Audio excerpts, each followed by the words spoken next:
بل کلاس نشته چې دا نن چې د څومره دلته ما سکرپټ فایل جوړ کړی چې درته ټول کوم وخوم.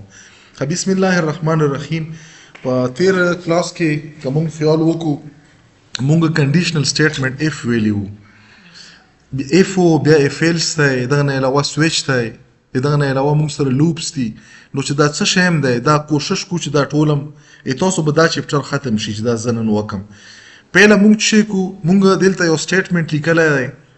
دلته مو یو ویریبل لیکلی ان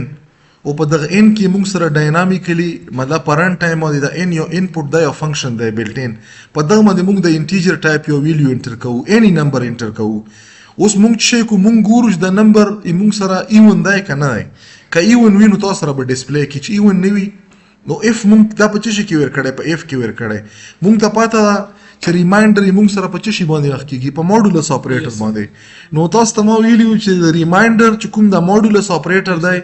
دا مونږ نشو استعمالولی د دغه مقصد دپاره. څه مقصد دپاره؟ دغه اپریشن دپاره.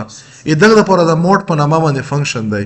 موډولس اپریټر استعمالیږي په میټلیب کې د کمنټس دپاره، ډاکومنټیشن دپاره. اوس دلته مونږ څه لیکلی اف دا اوس یو کنډیشنل سټیټمنټ دی. په دغه کې مونږ لیکلی چې دا نمبر که په دو باندې ډیوایډ کې او د دغه موډولس چې کوم دی مطلب د دغه ریمایندر کوم دی دا د زیرو برابر وي، دا نمبر به ایون وي. که مطلب ایون نه و نو بس تا مونږ نه خو چې دا ویر نه کي اټ مین چې اورډ دی. اوس زه به دغه چې وکړم دغه ځه نه مې رن کړلو چې رن مې کړلو ماله دلته په کمانډ وینډو کې دا رن شولو دا سټیټمنټ. فار ایگزامپل ما چې وکړو ما 10 ویر کړلو انټر مې کړو چې انټر مې کړو چې وکړلو دا ما سره راکړو چې دا ایون نمبر دی. اون دا سیم زه بیا رن کامې دا ځه نه رن مې کړلو دلته مې شوی دلته مې 15 مې کړو چې انټر مې کړلو نو 15 خو یې مونږ سره او دلته مونږ کوډ نه یې کړی چې که مطلب ایون نه وي نو به اوډي. که مونږ وغواړو اوس که فار ایگزامپل زه دلته دا څه وکړم دا مې دو ځنه کاپي کړلو دلته راغلم دوه پیرز دا استعمالم که دا یې ما سره څه وي ناټ ایکول ټو دا وي نو دا به څه وي دا به مونږ سره اورډ وي. اوس دا پروګرام زه بیا رن کړم رن مې کړلو دلته مې شو 15 مې ورکړو انټر مې کړلو څه وکړلو دا یې مونږ سره اورډ شو. نو دا اوس مونږ سره څه ملټیپل ټایم اف مونږ یوز کړلو نو مونږ څه کړی شو په اف سټیټمنټ باندې یو کیس دا شولو چې که مونږ وغواړو چې مونږ اف په ترو باندې کنډیشنل سټیټمنټ دی ګوره که مونږ وکړو ګوره دغه ځنه لاین بای لاین کوډ ایگزیکیوټ کیږي. اوس دا لاین چې کوم دی دا چې کله ټرو شي دا به رن کیږي، چې دا ټرو شي دا به نه ټرو کیږي ځکه چې په یو ټینګ کې به یو ټرو وي. نو دا مونږ سره داسې شولو چې لکه څرنګه مونږ ډایګرامټ کې ریپرزنټ کوو مونږ سره کوډ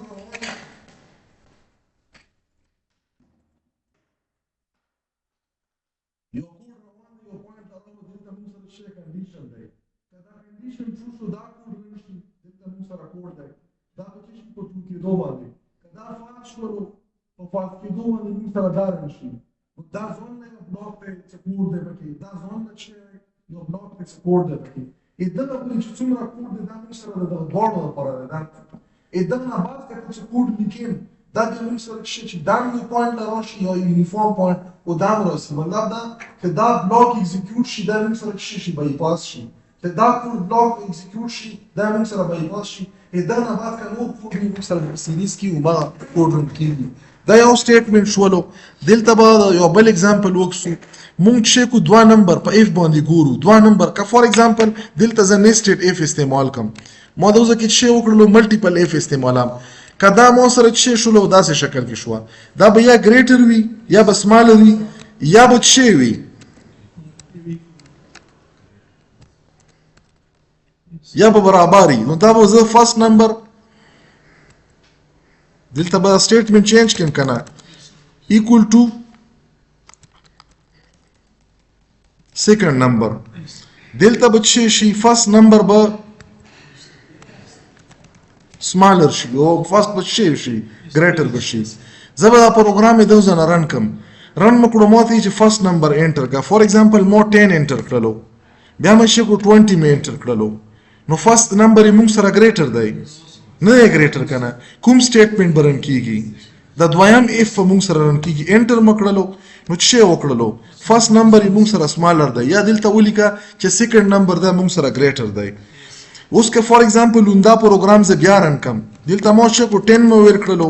او بیا مې چې 10 مې ور کړلو نو پهله دواړه مونږ سره بایپاس شول چې څه شی وشولو دا لاست کوم اف سټیټمنټ دی دا اف سټیټمنټ یې موږ سره سلیکشن کیږي په څه شي کې په ملټیپل چې کوم موږ سره کنډیشنل سټیټمنټ کې په دغه کې د یو سپیسیفیک سټیټمنټ د کنډیشن د سټیسفای کېدو په بنیاد باندې خو بیا یو بل نیکسټ ایگزامپل ګورو فار ایگزامپل یې موږ سره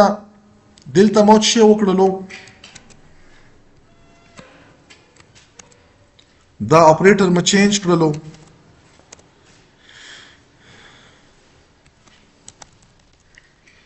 ما سره ډاینامیکلی ز ایج انټر کام او زه د ایج په بیس باندې کرایټیریا د ووټینګ ولا ګورم که اوس موږ سره یو ایج د 18 برابر وي چې 18 برابر شي نو خطي کوډ ته الیجیبل شوي یا مطلب ګریټر وي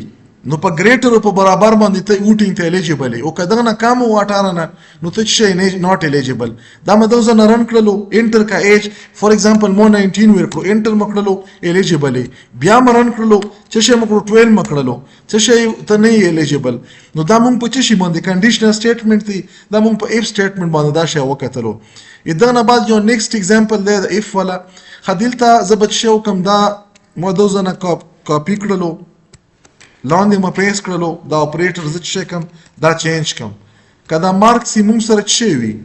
لیست وی د چارج نه د 40 نه پاسینګ مارکس موږ سره څه 40 دا که یو کس مارکس د 40 برابر وي یا ګریټر وي یا پاس دی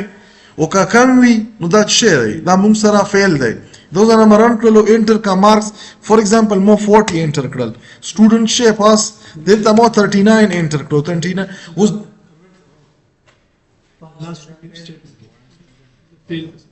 دا به فیل شي دا مرن کړلو فار ایگزامپل 39 په 39 باندې څه شولو سټوډنټ فیل شولو نو دا مونږ په کنډیشنلی په ملټیپل شي باندې په اف باندې دا وکتل نو په یو بلاک کې یا په یو پروګرام کې دا چې څومره مدته کنډیشن ټیسټ کې نو ته به هر پیرا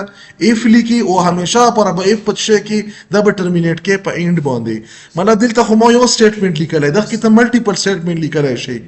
او دا ملټیپل سټیټمنټ هغه پر رن کیږي دا به غنل شي چې دا د بلاک ته چې کومه پرې ته اینډ نه لیکلای چې اینډ ولیکي نو دا دوزه کې سټاپ شي دا د کوډ دی نو دا مونږ ملټیپل کیسز د چشي ولا وکتل د اف والا